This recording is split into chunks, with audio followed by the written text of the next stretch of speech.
Hey everybody, if you like Heat and Payday and stuff like that, I've got a free game to show you. It's called Hard Time, and it is on ttrpg, completely free. It says a Hollywood crime role-playing game, and we've got three badass characters here in goalie masks. I'll of course have a link down below if you want to pick it up in the description. It says it's by Colin Phillips, and it says it's a quick start, so I'm not sure if there's another game, like a bigger book or something coming out. But this has got a good bit of stuff in it for you to get going with it. So if you like stuff like Heat, which is of course awesome, all these movies here are awesome. Chinatown, Blade Runner, John Wick, Usual Suspects, The Town, The Score, Payback, all that stuff, you're going to be right at home. And of course, if you play like Payday on video games, then you'd be good to go. So you have the director, the players, and the dice. It uses 3d10. Two of those are going to be a different color than the third one. That third one is going to be your core attribute. You've got three attributes: mind, body, and spirit. And I'll explain, of course, how those roles work. You've got scenes and activations. The skill ratings, your civilian is a 10 plus target number. No training at all in a skill. So they need to get a 10 in order to complete that whatever action they're trying to do. All the way up to an elite, that's going to be 6 plus, highly skilled. I do think it looks pretty good. It's got nice fonts, and the way it's laid out is pretty easy to understand. And so you've got tropes. You're going to buy tropes based off of how many points you've invested into your mind stat.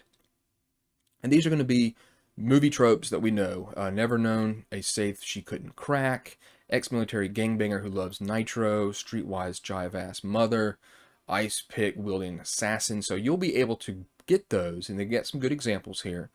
You can either get a +1 given a single column shift. It's called a column shift. It's not too difficult. Or a +2 gives you a double column shift to the right, meaning it's going to be positive for you, obviously. And it gives you some examples again. So they are cumulative, so it's going to cost you 3 points to get that +2 trope. So here's the core mechanics. We got scenes and activations. Initiative order is going to be a D10. It's going to be a D10, and you're going to rank it, of course, from highest to lowest. You add your initiative modifier to that. So here's some examples right here. Again, it's very easy layout here. We've got skill rolls and what they're based off. So like awareness, investigate is mind, athletics is body, connections is spirit. Pretty easy to understand. So you're going to have your attribute die, and those two other ones are called support dice. So whatever it is that you're trying to roll against, you're going to, let's say it's mind, that attribute die will be your mind die, the other ones will be for body and spirit, and they still do help you try to succeed at stuff. And so this is kind of where it is. So you've got a complete success. So a complete success is when the core attribute die that rolls a 10, it gives a complete success. That gets everything they want from the action and receives a bonus action in the scene, which allows the character to perform an additional action in the current scene. And again, a good example. And then a standard success is if your core attribute die exceeds the target number. So if you are, like we see here, average, if you roll an 8 plus on your attribute die, you get, let's say you get an 8, you get a standard success. If you roll a 10, you get a complete success. And then here we go, succeed at a cost is when a support die exceeds the target number, but your core attribute die doesn't. So the character still succeeds, but it's going to be at a cost. So one of those other two dies beat the target number, your attribute die didn't. And of course, the director will now specify the cost based on the individual scenario. It says in combat, a single point of damage is inflicted on the target. The target rolls for body armor if they are wearing any. And again, example, if all the dice fail, then it's a failure. You fail your action. You can also fumble. If you have no successes on any die in the core attribute die, and at least one of the support dice rolls a 1, the character fumbles. So that's not great. Then you'll decide what happens. If the character doesn't have a specific skill, you're going to default to that civilian target number of 10. Good luck. And it's got a little table here to explain kind of the way that it works.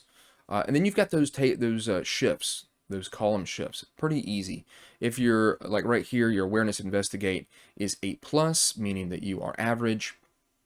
You might have a trope that pushes you to the right to lower down that target number. And if stuff is going against you, of course, it's going to raise that target number. So pretty easy to do. And here's some some modifiers here. If you're under, you've got, let's say you're being fired upon or the target's behind cover, whatever the case may be. And then it explains about the tropes here, how they're going to help you out. In combat, stuff's a little bit different. So when you get a complete success, you get that bonus action. The weapon inflicts its standard damage, kills goons outright, and ignores body armor. So you're going to get different things for combat based off multiple successes, or standard successes. And I think this is a pretty cool aspect of it. So if you succeed at a cost, a single point of damage is inflicted on the target. The target rolls body armor if they are wearing any, like I said before. A failure, of course, no damage is done. And it's got fumble. The director chooses from one of the options that best suits the narrative. You could trip, your weapon might jam. If it's a melee skill, you might drop your weapon or your weapon breaks. Pretty easy stuff to understand here. And then we've got hit points. It says their characters have 3 types of hit points: bruised and bloodied, hurt, and critical. And so it says players have the equivalent of their body rating in each category. When a character takes wounds, they first mark off the wounds in the bruised, bloody segment, and then when that's used up, any remaining damage goes into their hurt category. And when that's used up, they go into their critical wound category. And then, of course, the character's going to die. Damage for weapons is very easy. It shows their range, and their damage is going to be like 2s, 3s, or 4s. Same thing here with damage per success for your melee weapons. And then you've got the bad guy here. So you're going to have goons, henchmen, villains, antagonists, and such like that. Of course, goons are going to be easy to take down. Here's a goon sheet that you can have. I probably would want this white instead of blue, because if I want to print this off, and you can mark off the damage for them. And it shows what their initiative is if you're keeping track of goons. So that's my suggestion. Make this a white sheet so that I can write their names if I want to give them names or something, some sort of descriptive something to tell them who's different. And then it's got a full kind of mission, a scenario called the Year of the Tiger. And I'm just going to kind of go through it. I'm not going to really show you anything about it in case you want to try to play it. It does have some pretty nice maps. Again, I think that the layout is nice and it looks pretty professional. These characters here, I'm not sure where these faces come from, but this is the crew for that scenario. And so I like that it's got a big kind of layout, write up about the character, who they are, and then here's the character sheet, which looks very intimidating when I first saw it, but it's fairly easy. You've got your initiative modifier here.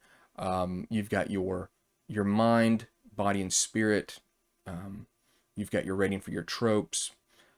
Here's the different tropes here. They got them at +1 for this character, Raoul Curtis.